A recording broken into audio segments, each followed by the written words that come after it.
Hello class 10th के students. तो आप लोगों की तैयारी बहुत ज़ोरों शोर से चल रही होगी क्लास 10th के एग्जाम्स, बोर्ड एग्जाम्स के लिए। अभी फिलहाल हाफ ईयरली का पेपर आप लोगों का आने वाला होगा, लेकिन बोर्ड को टारगेट करते हुए, बोर्ड को दिमाग में रखते हुए आपकी तैयारी होनी चाहिए कि बोर्ड का जो लेवल रहेगा, अभी अगर आपका सिलेबस लगभग 50 to 60% हो गया है तो प्लीज़ आप लोग बोर्ड के एग्जाम्स जो लास्ट ईयर हुए PYQs हुए उसको सॉल्व करना स्टार्ट कर दीजिए। आप अपना अंदाज़ा लगा सकते हैं कि मुझसे बोर्ड के एग्जाम्स के कितने क्वेश्चन आराम से हो सकते हैं, कहाँ कहाँ किन किन क्वेश्चन में मैं फंस रहा हूँ, उनको आप बार बार अपने, क्योंकि आपके पास अभी एम्पल अमाउंट ऑफ टाइम है, अभी आप बार बार अपने टीचर से डिस्कस कर सकते हो, उनसे बात कर सकते हो, उनके सामने ये क्वेश्चंस रख सकते हो और उसको सॉल्व करने के नए नए तरीके ढूंढ सकते हो, चाहे वो कोई भी सब्जेक्ट हो। मैं सिर्फ साइंस या मैथ्स या कोई SST कोई पर्टिकुलर सब्जेक्ट की बात नहीं कर रहा। तो इसको आप लोग थोड़ा ध्यान में रखिएगा। 50 to 60% सिलेबस लगभग सभी का हो चुका होगा, तो ये स्टार्ट कर दीजिए इस तरह से। NCERT के कोई भी क्वेश्चन मत छोड़िएगा, मैं हमेशा बार बार कहता हूँ NCERT इज द इंपॉर्टेंट, पहले सबसे फर्स्ट इंपॉर्टेंट जो चीज़ है वो NCERT है। तो NCERT के कोई भी क्वेश्चन मत छोड़िएगा, ठीक है। चलिए आते हैं, आज हम लोग बहुत ही इंटरेस्टिंग एक टॉपिक है हमारे पास। वैसे कोई टॉपिक तो ऐसा कुछ नहीं है कि बुक में लिखा हुआ, पर मैंने खुद से अपनी तरफ से किया है कि जो फॉर्मूला है बच्चों को बहुत ज़्यादा कंफ्यूजन क्रिएट होता है। बच्चे बहुत कंफ्यूज्ड हैं कि सर लाइट में रिफ्लेक्शन रिफ्रैक्शन बड़ा खिचड़ी सी बन गई पूरी तरह से, तो इसके फॉर्मूले को कैसे टैकल किया जाए, इसका फॉर्मूला कैसे सॉल्व किया जाए, ठीक है, यानी फॉर्मूले को कैसे इस्तेमाल किया जाए न्यूमेरिकल क्वेश्चंस में। तो उसके लिए पहले फॉर्मूला आना तो चाहिए, हमें ये तो पता होना चाहिए अच्छा ये रिफ्लेक्शन में यूज़ करना और इसको रिफ्रैक्शन में यूज़ करना है। तो जस्ट छोटा सा मुश्किल से 2 से 3 मिनट का आपका टाइम लूंगा, सिर्फ ये बताऊंगा कि रिफ्लेक्शन और रिफ्रैक्शन के क्या क्या फॉर्मूलेज आपने पढ़े होंगे क्लास 10th के बुक में, ठीक है। चलिए साइंस की बुक में खास करके रिफ्लेक्शन में सबसे पहले आप बताओगे, आप कि बताइए ये जो फॉर्मूला मैं लिख रहा हूँ ये किस चीज़ का फॉर्मूला है। 1/v + 1/u = 1/f।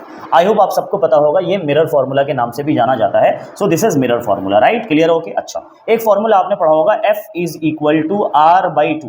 एक्चुअली ये फॉर्मूला जो है वो दोनों जगह वैलिड है, मतलब जो वो है कि मैं लेंस है और मिरर दोनों जगह वैलिड है, पर मिरर में ये चीज़ लिख लेते हैं, लेंस में भी ये चीज़ वैलिड है। लेकिन यही formula mirror formula lens formula कैसे बन जाता है, जब 1/v और ये प्लस की जगह माइनस आ जाता है, 1/u = 1/f। तो इस तरह से आपका ये लेंस फॉर्मूला बन जाता है और ये यहाँ पे भी अप्लाई हो जाएगा, F = R/2, ठीक है जी, ओके। चलिए उसके बाद हम बात करते हैं, एक फॉर्मूला आपने पढ़ा था मैग्निफिकेशन, ठीक है बच्चों। तो मैग्निफिकेशन का बल्कि 3 फॉर्मूलाज हैं। एक तो फॉर्मूला है जो डेफिनेशन से मिलता है H'/H, ठीक है, एक तो ये फॉर्मूला मिलता है H'/H और एक फॉर्मूला मिलता है M = -v/u, ठीक है। तो ये हो गया -v/u, इन दोनों को इक्वेट किया जाए तो एक फॉर्मूला बन जाता है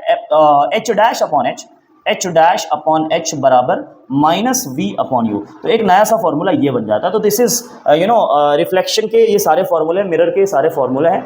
इसमें मिरर के फॉर्मूले और कोई नहीं है, क्योंकि आपने मिरर फॉर्मूला पढ़ा, F का फॉर्मूला पढ़ा, मैग्निफिकेशन का, और ये रिलेशन देखा height of image object and distance of image and object में। आई होप आपको ये सारी चीज़ें क्लियर होंगी। अब हम बात करते हैं रिफ्रैक्शन में भी आ जाते हैं। ये दो तो आपने देख ही लिया। एक आपको मैं ये बता दूं कि मैग्निफिकेशन का जो फॉर्मूला वो यहाँ पर भी वैलिड है, लेकिन एक बात याद रखना, मैग्निफिकेशन का जो फॉर्मूला वो ये वाला तो बिल्कुल एज इट इज, जिस पे मैं स्टार लगा रहा हूँ वो एज इट इज रहेगा, ये वाला एज इट इज रहेगा, ठीक है। और क्या कहते हैं, इसमें थोड़े चेंजेस आएंगे, बता रहा हूँ क्या। जैसे M का जो एक फॉर्मूला है वो H'/H तो एज इट इज रहेगा, इसमें कोई चेंज नहीं है, ठीक है। अच्छा, M = -v/u जो है बच्चों, इसमें चेंज आएगा। M बराबर इस बार आ जाएगा +v/, प्लस नहीं भी लगाते तो चलेगा, क्योंकि मुझे पहचानवाना है, आपको याद रखवाना है, इसलिए मैंने प्लस लगा दिया जानबूझ के। अब इन दोनों को मिला के एक नया फॉर्मूला बनाता है, ऐसे इन दोनों को मिला के एक नया फॉर्मूला बनेगा। LHS सेम है तो RHS भी सेम, यहाँ पे भी LHS सेम है तो RHS क्या कर दिया हमने, यहाँ पे सेम कर दिया, तो RHS को सेम करो। H'/H बराबर +v/u। ये तब लगाना होता है बच्चों, ये फॉर्मूला तब लगाना होता है जब आपके पास u गिवन है, ऑब्जेक्ट डिस्टेंस गिवन है, इमेज डिस्टेंस गिवन है, h given, height of object given है, और आपको हाइट ऑफ इमेज फाइंड करनी होती है, size of image, height of image, जो भी आप कहते हो उसको फाइंड करना होता है। तो ये हो गया रिफ्रैक्शन के सारे फॉर्मूलेज। आपको एक बात और पता होगा कि रिफ्रैक्शन में एक नया टॉपिक भी आ जाता है जिसका नाम है रिफ्रैक्टिव इंडेक्स, और एक लास्ट टॉपिक है पावर ऑफ लेंस। तो पहले मैं पावर ऑफ लेंस की का जो फॉर्मूला वो लिख दूं, P = 1/f लगाना है, लेकिन बच्चों संभल के जरा यहाँ पर P = 1/f तब लगाओगे आप जब F जो आपका F, ये जो F है ना फोकल लेंथ, अगर वो मीटर में है, अगर मीटर में है तब तो आप आराम से P = 1/f लगाओ। लेकिन बच्चों P = 100/f लगाना अगर आपका जो F है वो सेंटीमीटर में हो, क्योंकि सेंटीमीटर में है तो चेंज करने के लिए तो 100 ऊपर ले ही जाना पड़ेगा, तो इससे अच्छा फॉर्मूला ही चेंज करो, 100/f लगाना, कोई चेंज वेंज करने की जरूरत नहीं है, आप सेंटीमीटर से मीटर में, क्लियर हो गए। तो मीटर में हो तो सीधा सीधा शरीफों वाला फॉर्मूला P = 1/f, और अगर सेंटीमीटर में हो तो पावर का जो फॉर्मूला लगेगा बच्चों, वो लगेगा 100 में F लगेगा, ठीक है। अच्छा, थोड़ा सा मैं आपको रिफ्रैक्टिव इंडेक्स का भी फॉर्मूला बता दूं।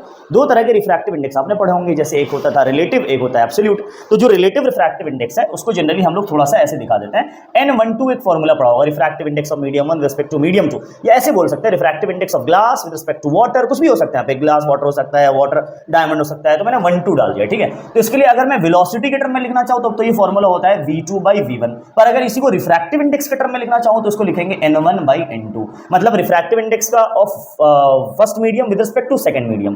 पढ़ेंगे कैसे इसको, refractive index of first medium with respect to second medium will be equals to V2 in velocity of light in second medium upon velocity of light in first medium. उल्टा कर देंगे यहां पर, लेकिन अगर रिफ्रैक्टिव इंडेक्स के term में लिखना चाह रहे हो तो ऐसे एज इट इज लिखेंगे refractive index of medium 1 upon refractive index of medium 2। लेकिन चलिए, अगर मैं N12 की जगह N21 लिखूं तो आप बताइए क्या चेंजेस आएंगे, सो बताओ। N12 था तो V2/V1, N21 है तो यहां पे यस एग्जैक्टली क्या आ जाएगा, V1/V2 आ जाएगा, और N में क्या चेंज आएगा बच्चों, N2/N1। तो अब आपको क्वेश्चन में डिपेंड करता है कि आपके क्वेश्चन में क्या गिवन है। वेलोसिटीज गिवन है तब तो आप सिर्फ ये वाला फॉर्मूला लगाओ, और अगर नहीं रिफ्रैक्टिव इंडेक्स दे दिया और तब N12 पूछा है तो आप ये बराबर ये वाला फॉर्मूला लगाएंगे। Clear, okay. ऐसे ही इसमें भी इस्तेमाल करना है। तो ये तो हो गया रिलेटिव रिफ्रैक्टिव इंडेक्स का। अब आ गया absolute refractive index. Absolute refractive index में N बराबर सीधा सीधा NM, मतलब कोई भी मीडियम का रिफ्रैक्टिव इंडेक्स एब्सोल्यूट लिखना है तो उसका फॉर्मूला होता है सीधा सीधा C/VM। जो मीडियम यहाँ वही मीडियम यहाँ। फॉर एग्जांपल यहाँ ग्लास की रिफ्रैक्टिव इंडेक्स है तो यहाँ वेलोसिटी भी किसकी होगी, ग्लास में होगी, वेलोसिटी ऑफ लाइट किस में होगी, ग्लास में होगी। तो ये फॉर्मूला बन गया किसके लिए, जैसे मैं इसका एग्जांपल दूं, जैसे रिफ्रैक्टिव इंडेक्स ऑफ ग्लास है, absolute refractive index of glass बराबर C upon velocity of light in glass, ठीक है। और C यहाँ पे क्या है भाई, ये तो चेंज हुआ नहीं, तो C जो है बच्चों वो C है हमारा speed of light in air और vacuum, speed of light in air और वैक्यूम, जिसकी वैल्यू होती है 3 × 10⁸ मीटर पर सेकंड। ये क्वेश्चन में गिवन होता है ज्यादातर, ये क्वेश्चन में आपको गिवन होता है ज्यादातर, आपको इसको रट्टा मारने की जरूरत नहीं है। अगर मार लो तो और अच्छी बात है, जनरल नॉलेज के लिए याद हो जाएगा आपको कि एयर में लाइट की स्पीड कितनी होती है, 3 × 10⁸ मीटर पर सेकंड होती है। आपको इतनी बात आई होप पता होगी, ठीक है। अच्छा, तो ये हमारा एब्सोल्यूट रिफ्रैक्टिव इंडेक्स का हो गया। एब्सोल्यूट मतलब जिस भी मीडियम की रिफ्रैक्टिव इंडेक्स को अगर हम एयर से कंपेयर करने लगते हैं तो उसका जो फॉर्मूला बनता है वो बनता है NM बराबर C/VM। अगर आपको रिफ्रैक्टिव इंडेक्स का कॉन्सेप्ट पढ़ना है कि सर मुझे रिफ्रैक्टिव इंडेक्स तो बिल्कुल समझ में नहीं आया और मैं जानना चाहता हूँ रिफ्रैक्टिव इंडेक्स इजीली कैसे समझा जाए, तो मैं डिस्क्रिप्शन बॉक्स में लिंक दे रखा है रिफ्रैक्टिव इंडेक्स का, बोर्ड के लिए एक वीडियो देख लेना, रिफ्रैक्टिव इंडेक्स के क्वेश्चंस नहीं छूटेंगे, बता रहा हूँ मैं, ठीक है आपको। तो एक बार देख लीजिएगा जब आपको टाइम मिले। वैसे आपके पास तो टाइम होगा नहीं, आपको तो मोबाइल भी चलाना होगा, आपको तो दोस्तों के साथ बहुत मस्ती भी करनी होगी, बहुत सारे काम होते हैं आपके पास, ये सारे इंपॉर्टेंट काम हो गए ना आपके पास। तो अगर इन काम से फुर्सत मिल जाए तो आप एक बार जो है रिफ्रैक्टिव इंडेक्स की वीडियो देख लीजिएगा। ये मुश्किल से 5 से 10 मिनट की वीडियो और आपको बोर्ड एग्जाम में सारे क्वेश्चंस का सॉल्यूशन है वो एक तरह से। चलिए मिलते हैं हम लोग नेक्स्ट वीडियो में नेक्स्ट टॉपिक के साथ। अगर आपको ऐसे ही दमदार वीडियोस चाहिए, अच्छी वीडियोस चाहिए, तो आप इस चैनल को सब्सक्राइब कर सकते हैं, और अगर वीडियो अच्छी लगी हो तो लाइक भी कर देना, ठीक है। मिलते हैं अगली वीडियो में। Thank you so much.